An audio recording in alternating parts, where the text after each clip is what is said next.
இந்த 14 வருஷமா குழந்தை இல்லாம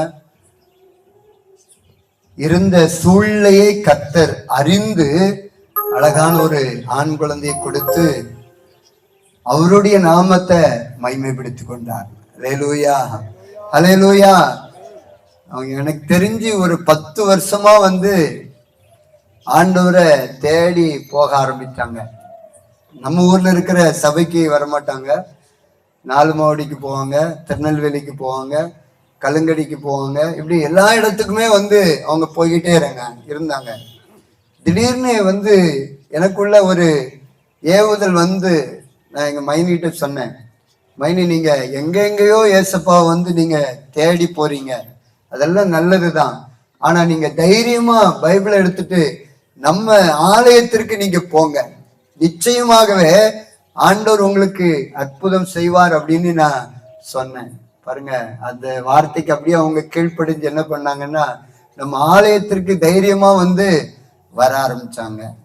அதுக்கு பிறகு ஞானஸ்தானத்திற்கென்று தன்னை அர்ப்பணித்தார்கள். பாருங்க, ஆண்டவர் அவர்களை நினைத்தார்.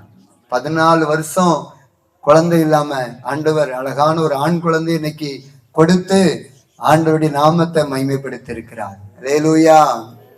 எங்கெங்கயோ ட்ரீட்மெண்ட் பார்த்தாங்க, எவ்வளோ மருத்துவத்துக்காக செலவு பண்ணாங்க. டெஸ்ட் டியூப்புக்கெல்லாம் போயிட்டு அவங்க திரும்பி வந்துட்டாங்க.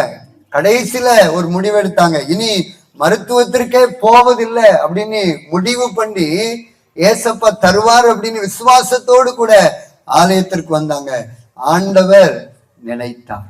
அன்னாளை நினைத்து சாமுவேலை கொடுத்தது போல அருமையான மைனியை நினைத்து கர்த்தர் ஒரு அழகான ஒரு ஆண் குழந்தையை கொடுத்திருக்கிறார். அல்லேலூயா. ஆண்டவருக்கு நம்ம நன்றி சொல்லுவோமா? கரங்களை தட்டி. அந்த ஆண்டவர் இன்றைக்கும் ஜீவிக்கிறார். அந்த ஆண்டவர் பட்சபாதம் உள்ளவர் அல்ல. இயேசு பட்சபாதம் உள்ளவர் அல்ல. அவர்களுடைய ஜெபத்தை கேட்டுட்டு நம்ம ஜெபத்திற்கு பதில் கொடுக்காம விட்டு விடுகிற தேவன் அல்ல. எல்லாரையும் இயேசு ஒரே விதமாய் பார்க்கிறார். ஆகையினால் இந்த ராத்திரியில வந்திருக்கிற உங்களுக்கும் இயேசு நிச்சயமாகவே அற்புதம் செய்வார். விசுவாசத்தோடு கூட ஆண்டவரை நோக்கி பார்க்கிற பொழுது நிச்சயமாகவே ஒரு அற்புதம் நடக்கும். அவரை நோக்கி பார்த்த முகங்கள் பிரகாசம் அடைந்தது என்றுதான் எழுதப்பட்டிருக்கிறதே தவிர வெட்கப்பட்டு போனதாக சரித்திரமே கிடையாது.